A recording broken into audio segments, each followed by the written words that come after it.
안녕하세요. 오늘도 편안한 하루 보내고 계신가요? 우리는 삶 속에서 다양한 직업을 가진 사람들을 만나게 됩니다. 그 중에는 큰 돈을 벌기 위해 사업을 확장하는 사람도 있고, 조용히 자신의 일에 최선을 다하며 살아가는 사람도 있습니다. 그런데 진정한 부유함이란 무엇일까요? 오늘은 탈무드 속 구두수선공의 작은 가격 이야기를 통해 정직한 노동의 가치에 대해 생각해 보려고 합니다. 차 한 잔과 함께 편안한 마음으로 들어주세요. 구두수선공의 작은 가격. 옛날 어느 마을에 한 구두수선공이 살고 있었습니다. 그는 작은 가게를 운영하며 낡은 신발을 정성껏 수선하는 일을 했습니다. 화려한 옷을 입지도 큰 돈을 벌지도 않았지만 마을 사람들에게 신뢰받는 사람이었죠. 어느 날 한 부유한 상인이 그의 가게를 찾아왔습니다. 이 구두를 고쳐주시오. 하지만 나는 바쁜 사람이니 빨리 끝내주었으면 좋겠어. 수선공은 미소를 지으며 대답했습니다. 알겠습니다. 오늘 저녁까지 고쳐드리겠습니다. 상인은 고개를 끄덕이더니 물었습니다. 그런데 수선비는 얼마요? 수선공은 조용히 대답했습니다. 단돈 한 입이면 됩니다. 상인은 깜짝 놀랐습니다. 한 입? 이렇게 정성 들여 고쳐주는데 그 정도밖에 받지 않겠다는 건가? 수선공은 웃으며 말했습니다.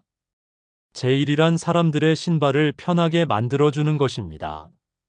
제가 받을 만큼만 받으면 충분합니다. 돈이 많아도 결국 사람은 같은 길을 걷지 않겠습니까? 상인은 깊이 감동하여 말했습니다. 당신의 말이 맞소. 공정한 가격을 받는 것이야말로 가장 큰 부유함이요. 그 후 마을 사람들은 구두수선공의 정직함과 선한 마음을 더욱 존경하게 되었고, 그의 가게에는 언제나 손님들이 가득했다고 합니다. 이 이야기는 우리가 진정한 만족을 어디에서 찾아야 하는지를 생각하게 합니다. 요즘 세상에서는 돈을 많이 버는 것이 성공이라고 생각하는 경향이 많습니다.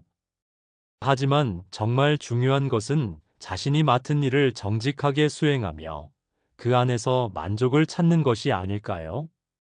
구두수선공은 돈을 많이 벌지는 못했지만 자신의 일에 대한 자부심과 사람들의 신뢰를 얻었습니다. 그의 삶은 단순하지만 의미 있는 것이었고, 결국 그가 남긴 것은 돈이 아닌 따뜻한 기억과 존경이었습니다. 우리도 삶 속에서 이러한 태도를 실천해 볼 수 있습니다. 단순히 돈을 벌기 위해서가 아니라 우리가 하는 일의 가치를 두고 그것을 정직하고 성실하게 해낸다면 더 큰 만족을 느낄 수 있을 것입니다. 이제 우리는 이 이야기를 우리의 삶에 어떻게 적용할 수 있을까요? 우선 자신이 하는 일에 대한 마음가짐을 돌아보는 것이 중요합니다. 돈을 목적으로만 일하는 것이 아니라 내가 하는 일이 사람들에게 어떤 도움을 줄 수 있는지를 고민해 보는 것이죠. 그리고 작은 것에서도 만족을 느끼는 연습을 해보는 것입니다. 우리는 종종 더 많은 것을 원하지만 사실 우리가 가진 것들 속에서도 충분한 행복을 찾을 수 있습니다.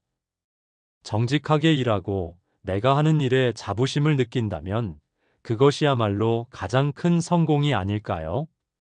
오늘 이야기가 여러분께 작은 깨달음을 줄 수 있었기를 바랍니다. 우리는 모두 매일 크고 작은 선택과 판단을 내리며 살아갑니다. 그리고 그 선택이 조금 더 따뜻하고 공정한 방향으로 나아간다면 우리의 삶도 더욱 평화로워질 것입니다. 오늘도 함께 해주셔서 감사합니다. 여러분의 하루가 따뜻하고 행복한 순간들로 가득하길 바랍니다. 다음 이야기에서 또 찾아뵙겠습니다. 편안한 저녁 보내세요.